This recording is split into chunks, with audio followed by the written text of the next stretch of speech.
Saúde em Foco, para você saber mais sobre o mundo da medicina. Olá, sejam todos muito bem-vindos a mais um Saúde em Foco, um programa do Hospital Beneficente São Pedro.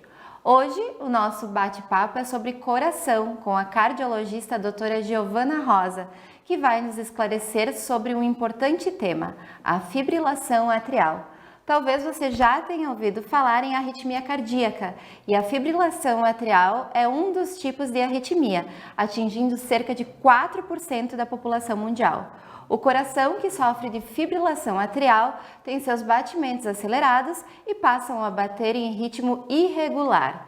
Doutora Giovana, muito obrigada por estar aqui com a gente hoje, seja muito bem-vinda. Obrigada, boa noite a todos, agradeço o convite do Hospital São Pedro para fazer esse esclarecimento sobre essa doença tão importante, tão comum e que as pessoas desconhecem na maioria das vezes. Que ótimo, doutora Giovana. Vamos lá então, explica pra gente o que é a fibrilação atrial. Fibrilação atrial é uma arritmia. O que é uma arritmia? É um descompasso no batimento do coração. Existem vários tipos de arritmia, tá? Algumas arritmias benignas, outras arritmias malignas diretamente que podem levar à morte, e existe a fibrilação atrial, que ela, eu diria, está no intervalo entre as duas. Ela não é tão benigna e nem tão maligna, mas a gente vai esclarecer algumas dúvidas agora em relação à arritmia. A gente pode classificar ela como maligna, benigna, ou existe algum termo intermediário? Por alguns aspectos ela é considerada benigna, mas por outros ela é considerada maligna. Por quê? Pelo fato dela estar ali, ela não vai causar diretamente a morte. Por exemplo, a pessoa iniciou com a arritmia, ela não vai morrer por causa agora, nesse momento.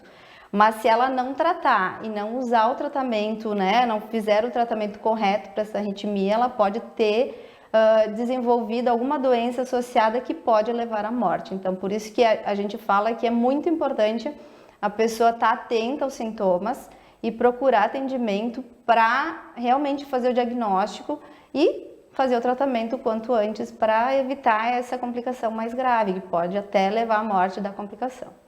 Doutora, e essa doença, ela acomete um grupo de risco específico? Quem acomete?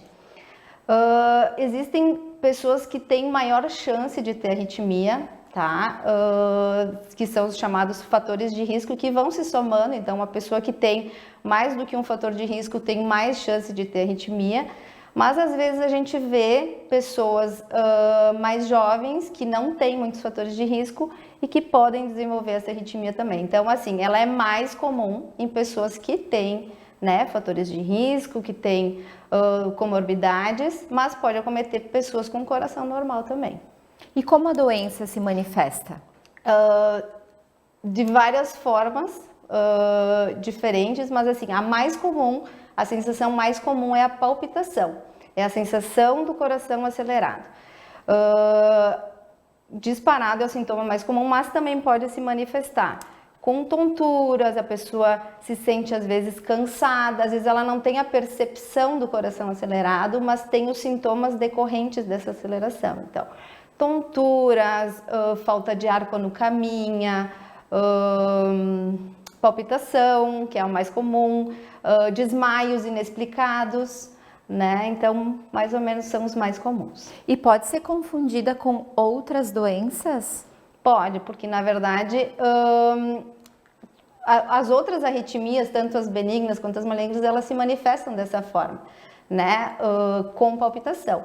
Então, o importante realmente é fazer uma avaliação, fazer um exame clínico, né, uma consulta médica e alguns exames complementares para diferenciar, porque às vezes a pessoa tem sente a palpitação, vou esperar passar em casa, e aí primeira vez passa, e aí deixa passar, né, aliviou o sintoma, não foi atrás, mas o importante, eu sempre digo, é tentar procurar o atendimento com o sintoma, porque na maioria das vezes as arritmias elas não deixam rastros, né? Elas vêm, elas dão aquela irregularidade no coração e vão embora. E aí quando a gente faz um eletro, quando a pessoa não tem sintoma, às vezes o eletro é normal e tu acabou perdendo o diagnóstico, porque a fibrilação atrial nem sempre ela se mantém, ela pode ser permanente, né? Ela vem, se instala e se tu não trata, se tu não reverte, ela fica e aí tu detecta a qualquer momento,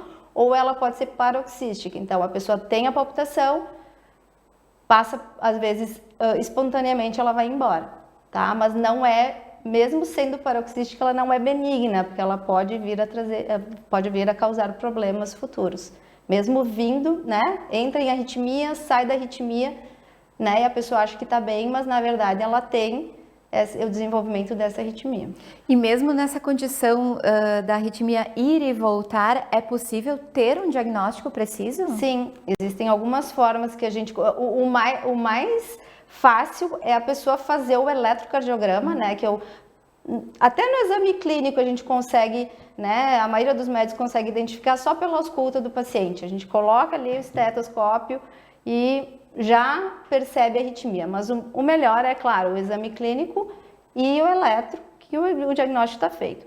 Mas existem alguns exames complementares que a gente até pode lançar mão para fazer o diagnóstico, né? Um deles é o Holter, que é aquele aparelhinho que a gente coloca monitorando 24 horas, né? Então, esse aparelho aumenta a chance da gente pegar a arritmia. Claro, ela teria que dar nesse intervalo de 24 horas, mas também aumenta a chance de a gente detectar a arritmia. Doutora Giovana, tu falou em fatores de risco. Esclarece um pouquinho mais quais são esses fatores de risco. São vários, na verdade. Hipertensão, né? Na verdade, o que é essa arritmia? Ela se desenvolve por uma alteração na estrutura do coração, tá? A gente tem uma cavidade no coração chamada átrio, tá? E nesse átrio a gente tem o nosso marca-passo, que é o que manda nosso estímulo elétrico, que comanda o coração de forma rítmica, né? De forma normal. Por alguns fatores de risco que eu já vou falar, existe uma alteração nesse átrio. Esse átrio ele pode crescer, ele pode criar uma fibrose, ele pode ter alteração na sua estrutura que podem desencadear esse descompasso dentro do coração, tá? Então, assim, hipertensão, diabetes, apneia do sono, que é uma coisa que as pessoas às vezes não dão muita bola, né? Essa apneia do sono é aquela pausa na respiração quando a pessoa está dormindo, que cai a oxigenação.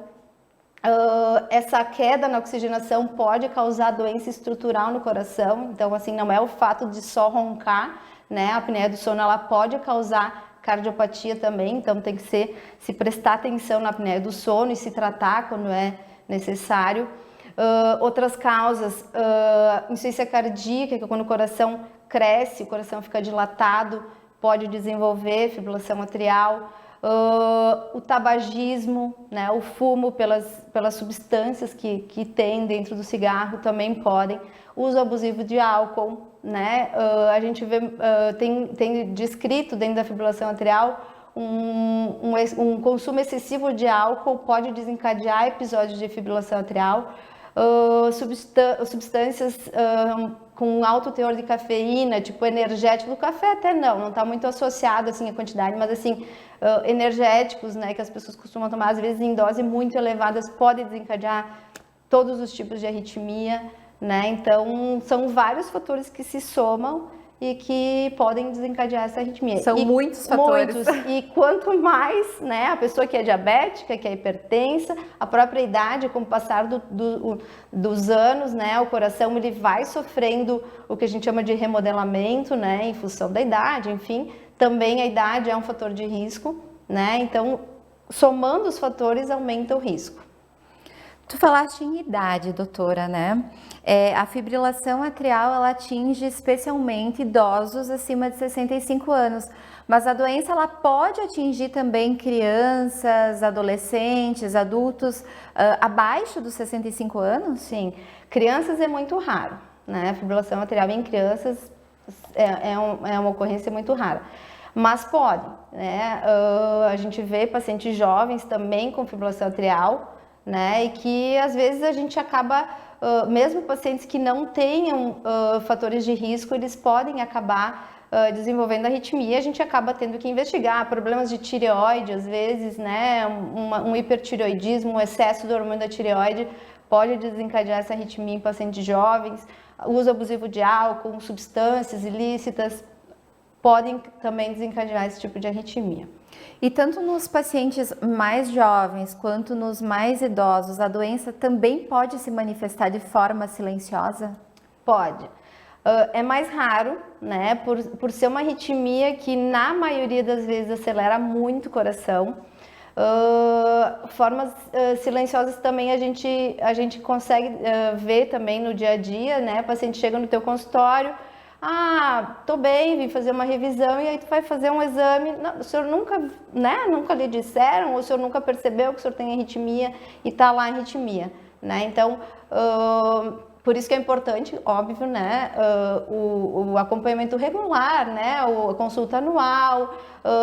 Hoje em dia a gente tem recomendado, né, assim, até as pessoas prestarem atenção no seu pulso, né, porque as pessoas às vezes, né, tipo, dá uma olhadinha de vez em quando, coloca teu dedo ali no teu pulso, dá uma olhadinha, porque a gente consegue perceber a regularidade, porque às vezes se a pessoa pegar o hábito, né, de olhar todo dia ali, ou, né, vou dar uma olhadinha no meu pulso, não, ele tá ritmado, tá ok, porque às vezes só assim as pessoas conseguem detectar uma irregularidade, às vezes até chamar atenção para ir procurar atendimento e ver, meu pulso não tá legal, né, não quer dizer que todo pulso irregular seja fibrilação atrial, às vezes pode ser aquelas outras arritmias que a gente fala, mas é interessante a gente prestar atenção. Muito interessante.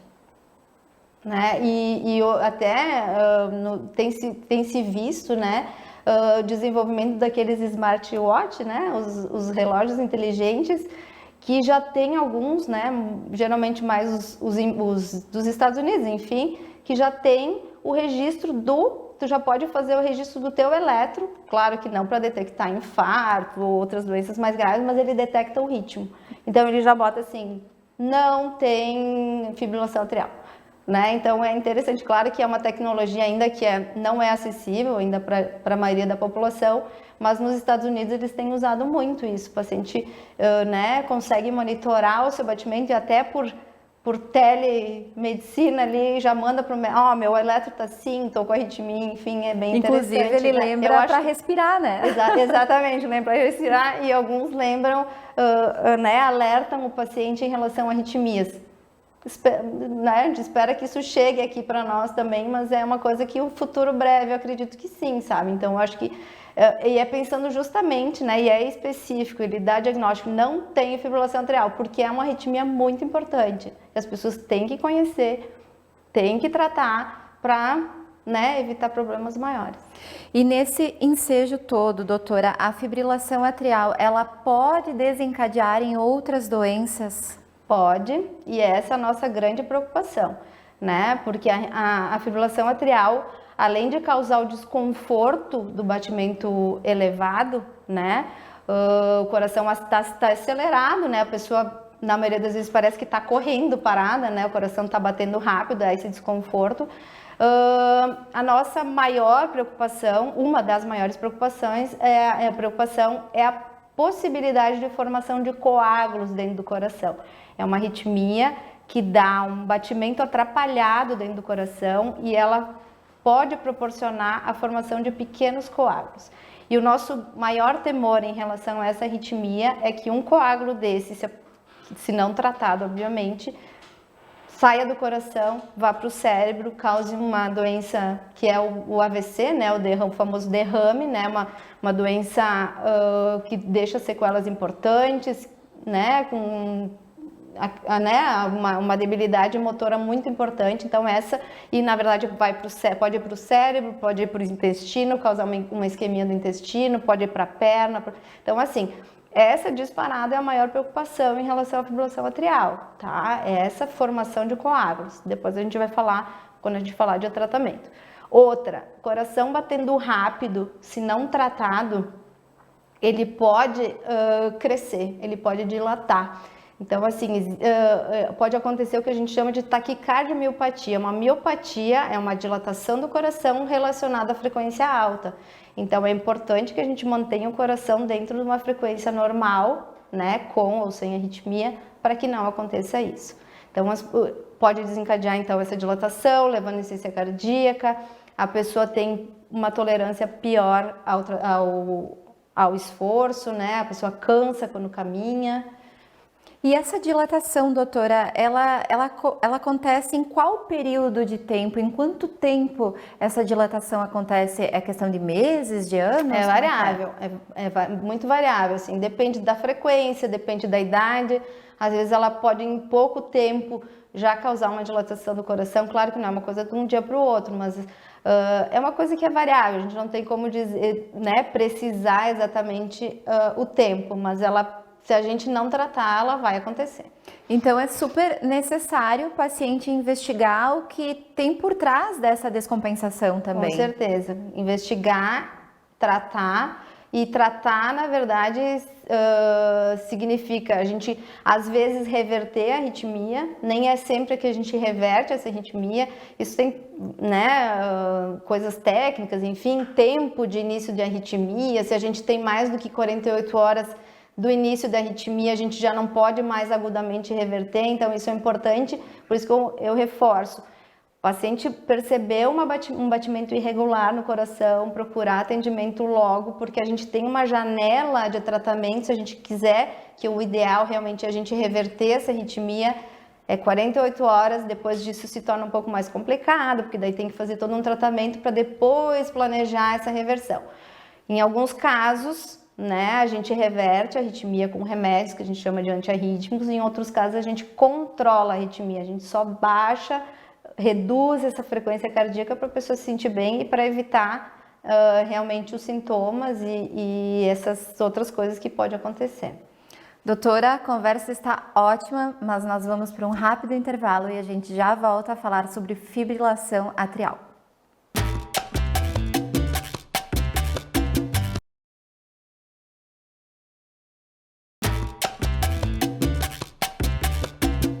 Voltamos com o segundo bloco do Saúde em Foco, hoje na presença da cardiologista doutora Giovana Rosa, e o tema do nosso bate-papo é fibrilação atrial.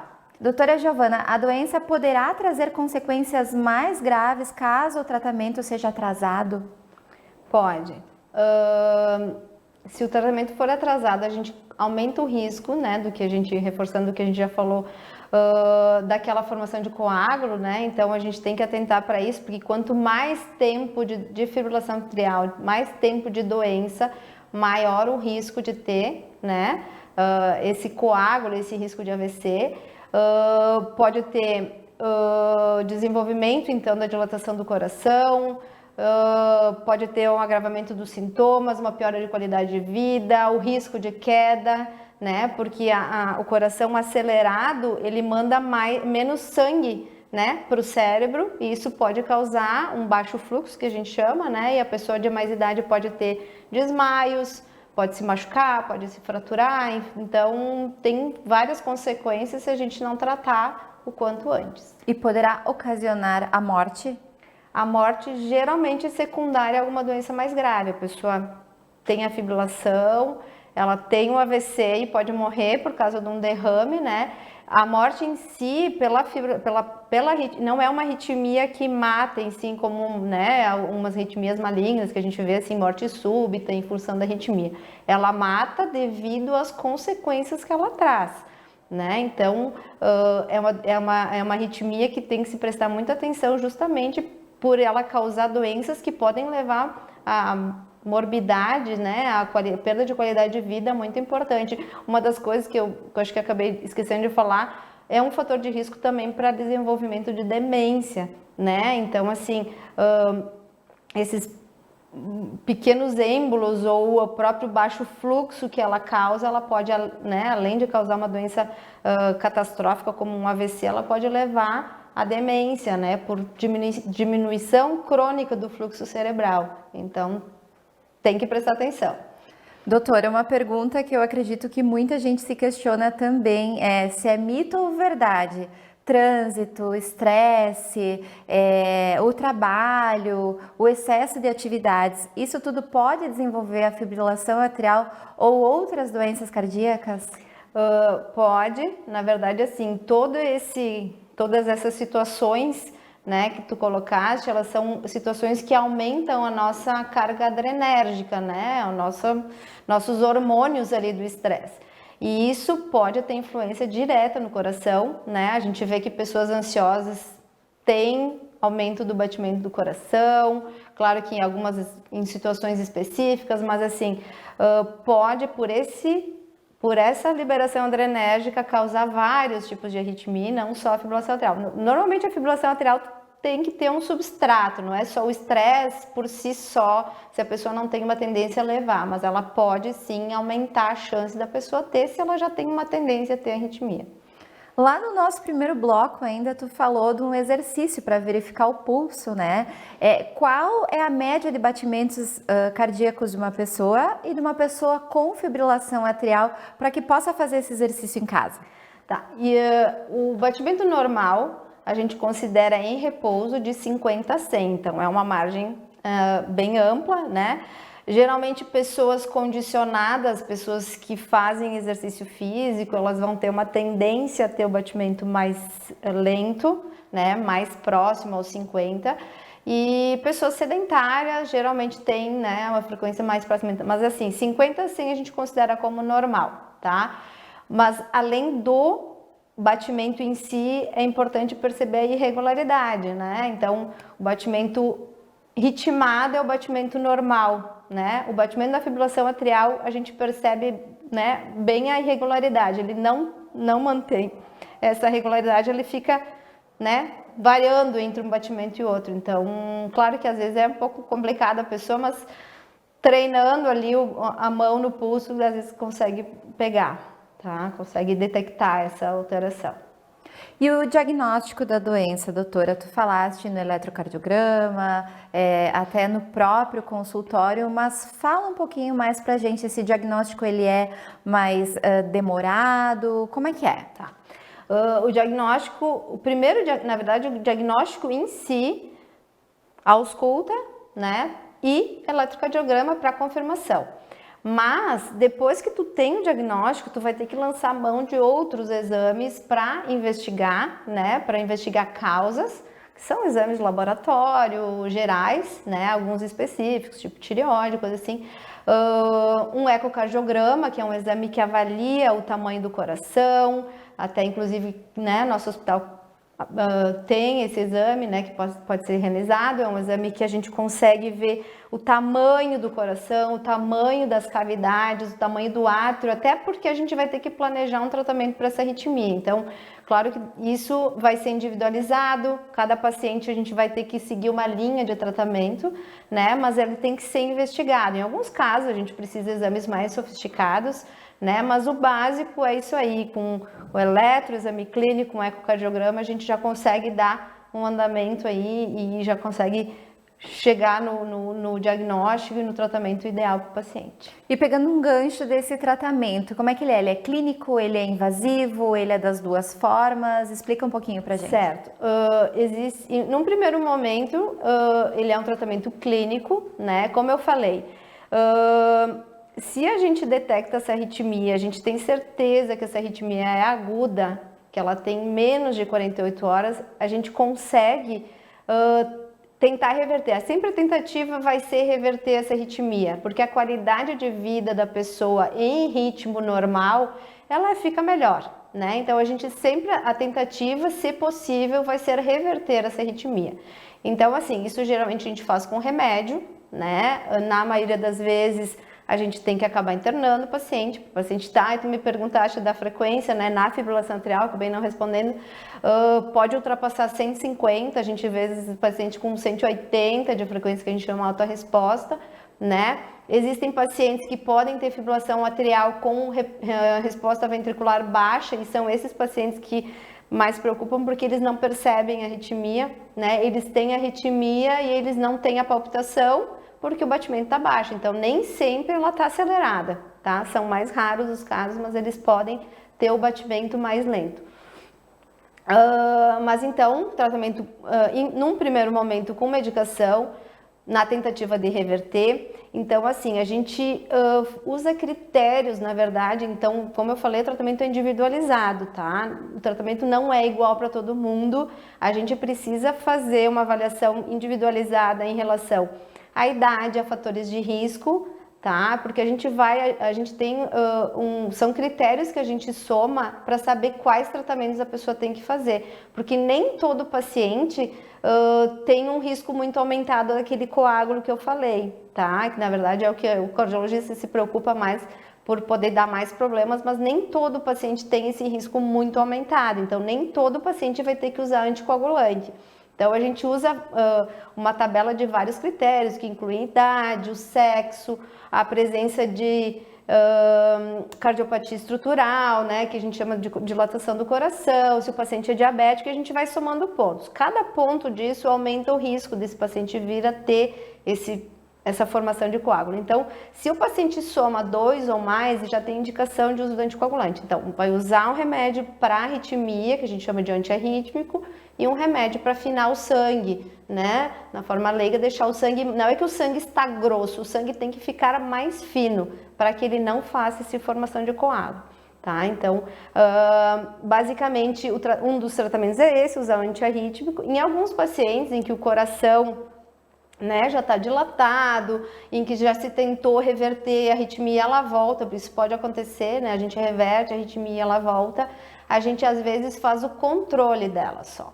A gente usa remédios que baixam o batimento, né? Tiram ele lá do 150, do 180 e a gente mantém esse batimento, idealmente ali em torno de 80, para que a pessoa conviva com a arritmia, né? Usando medicações para evitar as complicações, né? E vai viver com a arritmia. A tentativa sempre é tentar reverter, mas existem casos que a pessoa convive muito bem com a arritmia e com acompanhamento regular a gente minimiza os riscos dessa arritmia. E em relação, isso seria o tratamento clínico, né, individualizado. Hoje em dia existem técnicas mais invasivas, né, de tratamento em que a gente pode fazer também a ablação dessa arritmia, tá?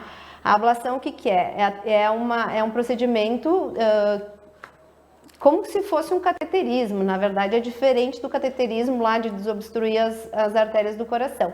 É um procedimento que vai lá no coração e faz um mapeamento desse coração e faz uma ablação, é como se fosse terminar a arritmia com radiofrequência.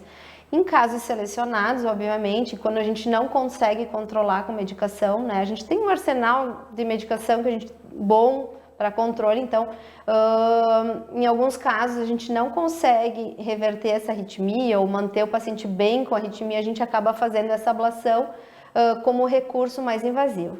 E hoje em dia, com a evolução das técnicas, tem se lançado mão para pacientes jovens, né, que às vezes a gente vê paciente com 50 anos, mais jovem, que a gente quer evitar que essa pessoa fique usando remédio a vida toda, então tem se desenvolvido essas técnicas para tentar fazer a ablação como um procedimento mais curativo, né? A gente pode usar esse procedimento e ele tem entrado nas diretrizes agora, mais antigamente eram técnicas mais antigas, com mais complicações, eram deixadas em último caso. Hoje em dia está subindo ali a indicação e tem alguns pacientes que a gente até já encaminha como quase que com primeira linha de tratamento, né? Em casos selecionados, para evitar realmente o uso por muitos anos de medicação. Bacana, doutora. E contextualizando a doença, então, a fibrilação atrial em épocas de Covid-19. A Covid-19 tem atrasado o tratamento da arritmia ou tem interferido de alguma forma?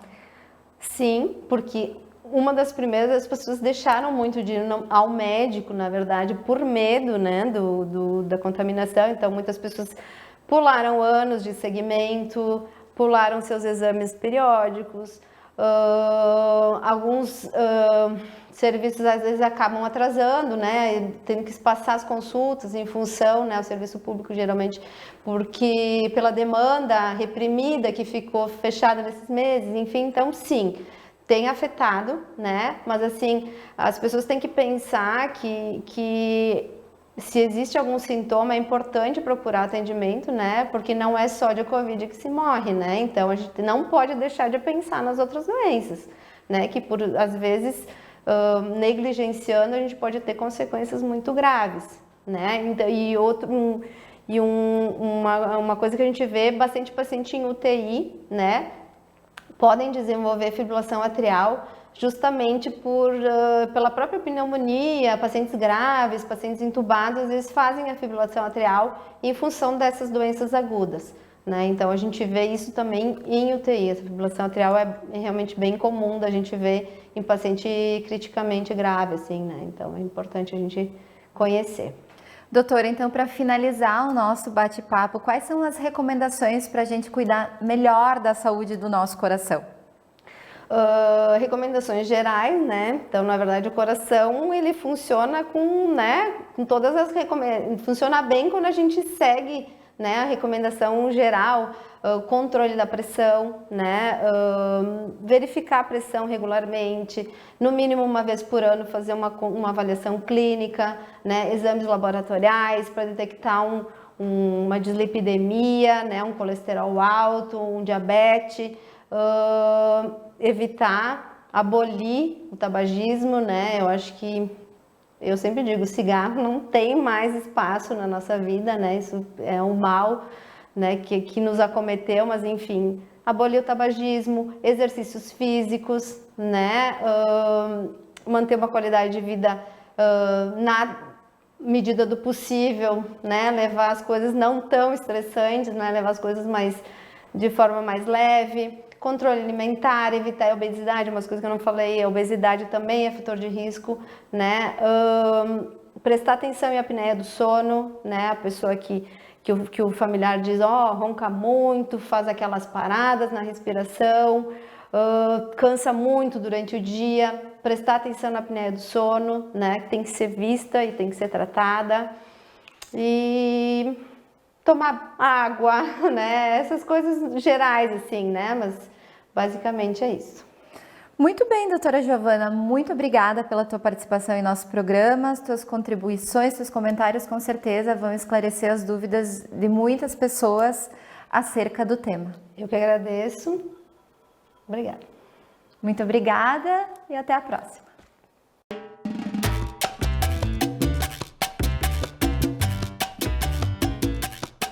Saúde em Foco, para você saber mais sobre o mundo da medicina.